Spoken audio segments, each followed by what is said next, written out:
everyone, my name is Daysala. I'm a fashion designer and you are welcome to my channel.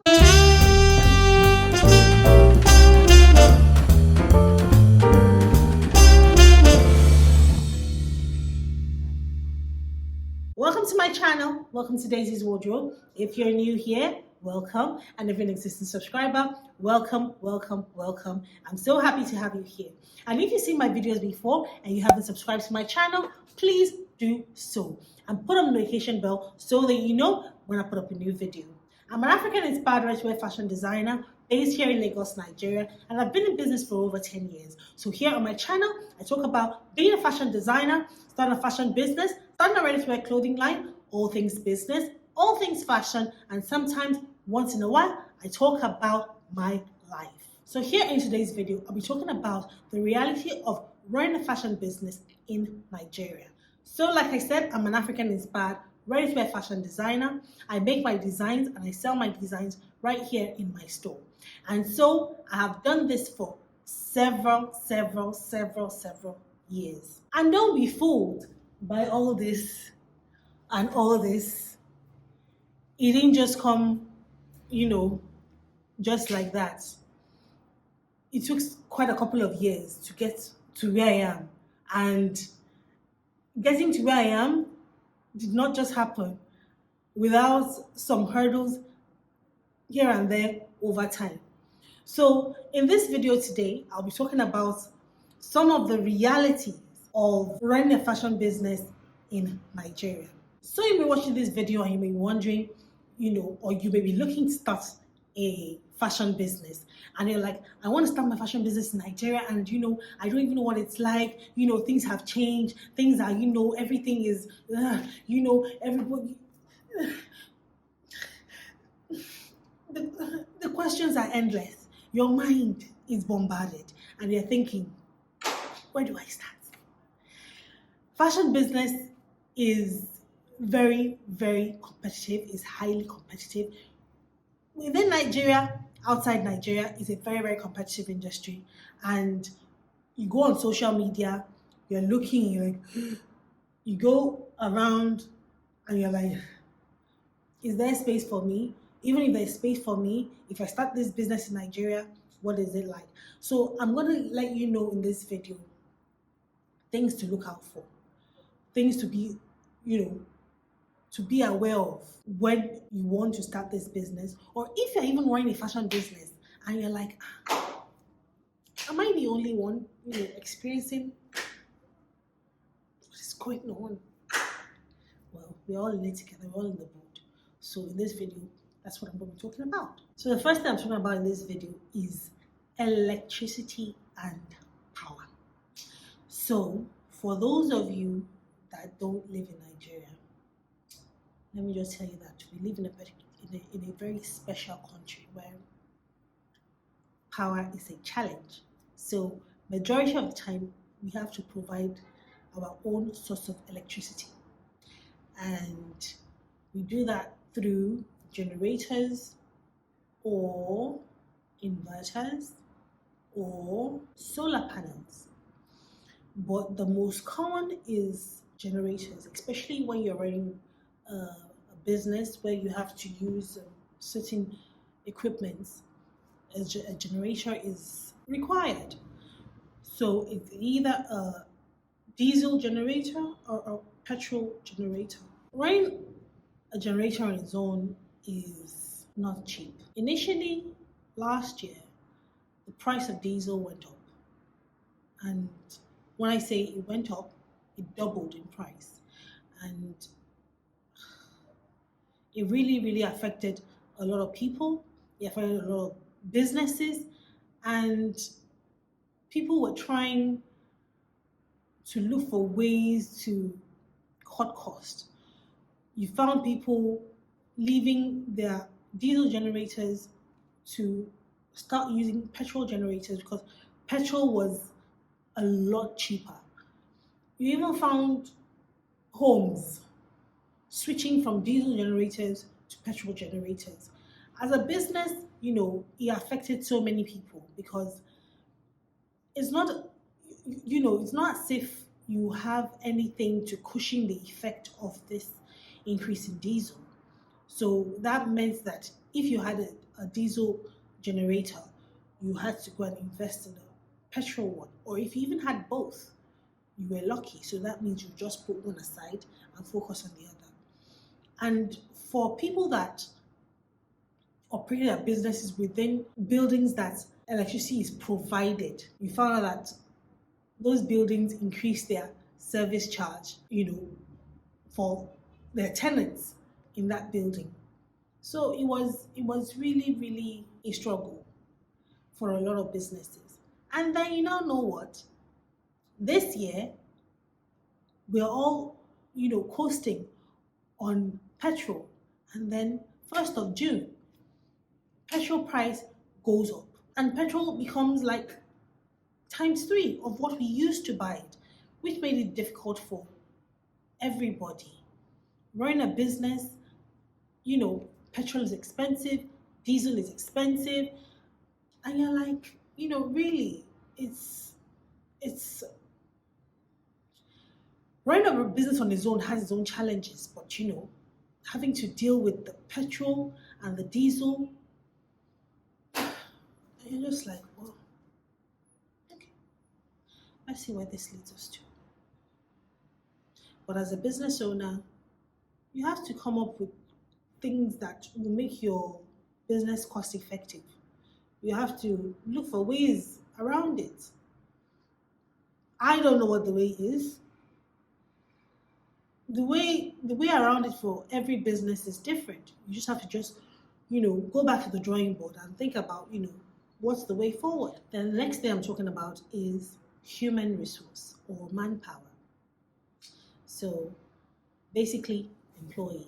If you have a fashion business and you have people that you employ, or you even run a business on this side of the world, finding good hands or good people to work for you can be a challenge. I've had my own fair share of experiences, but it's one of the things that a lot of business owners complain about. They have one story or the other, as in I haven't met a business owner or an entrepreneur in this Nigeria that hasn't had one story or the other to tell. I'm sure you that you're looking at me or watching this video and you run a business, I'm sure you have your own horror stories, as in it's one of those things. It's a challenge. It's a very, very, very big challenge. Is it finding people that, don't know how to do the work? They claim they know how to do the work. You take them on board, you find they don't know anything. You try to train them. When you train them, they leave, or they steal from you, or it's just different stories. Different stories, honestly. So yeah, those are one of the challenges of running a fashion business in Nigeria, or even any kind of business in Nigeria. Another reality is landlords. So if you have a business and you occupy a space that you pay rental on, I mean, in Nigeria, even in this Lagos, says it, some of them have the most ridiculous demands. As in, they have the most ridiculous demands. The way to get around this landlord thing, it's inevitable, and sometimes you can be very lucky, extremely lucky, and have a very, very, very, very good landlord that will give you no issues whatsoever. I have a landlord like that, no issues whatsoever. I also have another landlord who, man, even before your rent is due, they will start calling you 2, 3 months before. Some will even call you 6 months, into your rent and say, I need money. Can you give me an advance of your rent, or something. It's crazy, literally, very, very crazy. So the thing is, what I always tell people is, when you want to rent a space to start a business, you need to do your homework very, very, very well. Whatever contract you are giving, you need to read between the lines very well. If you don't understand anything, get a lawyer to read it for you and explain what is required of you and what is required of your landlord. Have a very clear agreement between yourselves. Because running a business and you have a landlord that is on your neck every now and then is not a very pleasant sight or a pleasant experience. But yes, it's one of the realities that a lot of business owners, a lot of fashion businesses experience.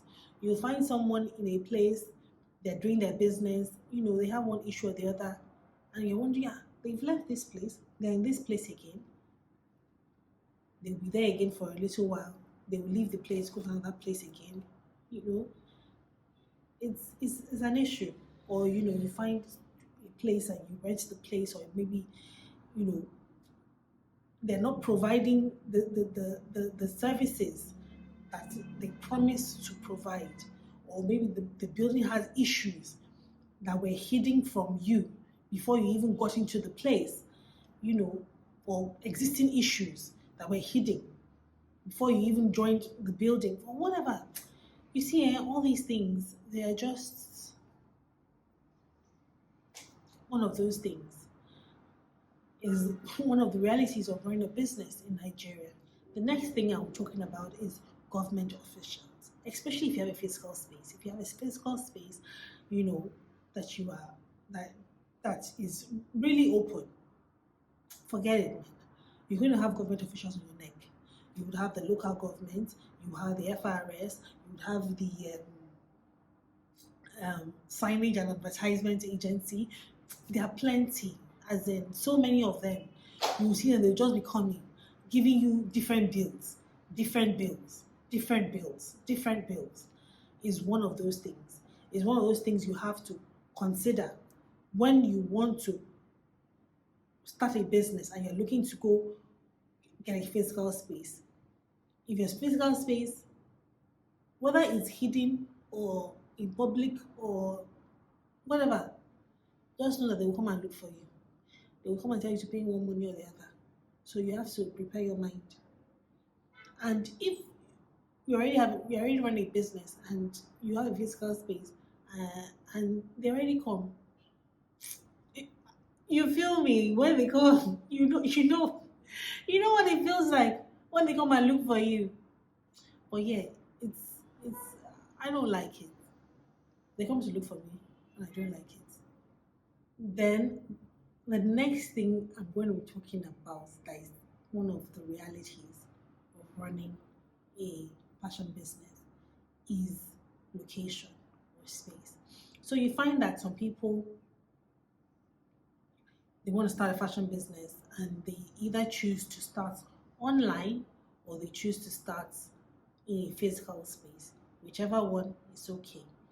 But the thing is that you find some people that they will say to themselves that I just want a physical space. I just want to have a physical space. But the problem, the challenge in finding a good physical space is ginormous. I've also found myself in that situation before years ago when I wanted to find a physical space for my business. All the spaces I found, there was always one issue or the other.